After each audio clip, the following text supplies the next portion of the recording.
هذا النور شفاء صدور فاض وعطر كل. Bismillahirrahmanirrahim. Assalamualaikum warahmatullahi wabarakatuh.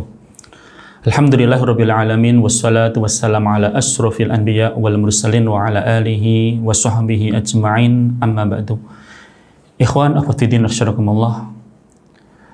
Kalau kita lihat, kalau kita saksikan keadaan hari ini, bagaimana para ulama, para kiai, para asatidzah, para habaib mendapatkan perlakuan yang sewenang-wenang ketika mereka menyampaikan kebenaran, ketika mereka beramar ma'ruf nahi munkar.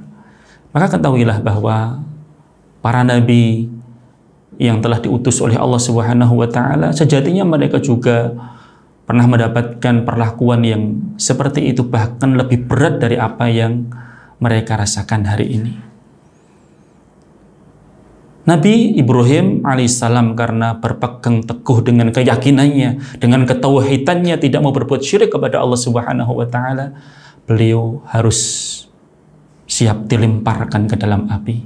Meskipun akhirnya Allah Subhanahu wa taala menyelamatkan dengan ucapan ya nar kuni bardan wa salaman ala Ibrahim.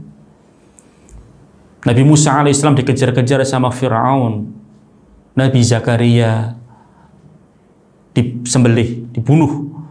Nabi Yahya digergaji. Nabi Isa alaihissalam dikejar-kejar dan mau dibunuh. Dan Rasulullah Muhammad sallallahu alaihi wasallam dicaci maki, diusir dari kampung halamannya, bahkan hampir saja dibunuh oleh orang-orang musyrik Quraisy pada waktu itu. Ikhwan fillah, bahwa sunnatullah, setiap orang yang menyampaikan kebenaran akan menghadapi ujian. Dan semakin Allah Subhanahu wa taala mencintai kepada hambanya, maka akan diberi ujian. Sesungguhnya besarnya pahala itu sebanding dengan besarnya ujian yang ditimpakan kepada hamba-hambanya. Para ulama-ulama setelahnya yang mereka juga menyampaikan kebenaran, beramar ma'ruf nahi munkar, mereka juga mendapatkan ujian yang bermacam-macam. Kita ingat Imam Malik bin Anas yang terkenal dengan Imam Darul Hijrah. Dia difitnah oleh penguasa pada waktu itu.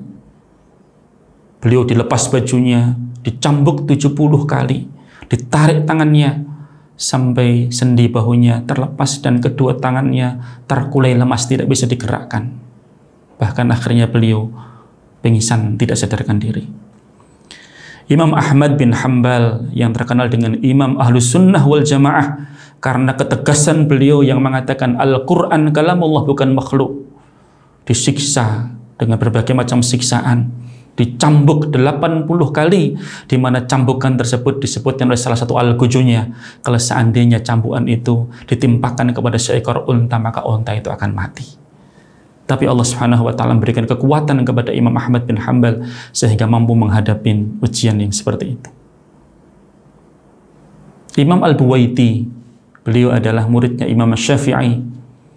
Karena ketegasan beliau juga di dalam memegang prinsip akidah Ahlus Sunnah wal Jamaah, beliau disiksa dengan cara dinaikkan ke atas keledai, tangannya diborgol, ditaruh di atas lehernya, kemudian kakinya pun juga diborgol. Bahkan disebutkan bahwa borgolnya tersebut itu sampai setengah betisnya, sehingga beliau tidak bisa buang hajat, beliau tidak bisa mengambil air wudhu, bahkan sampai meninggal dunia borgol tersebut belum dilepas dari kakinya.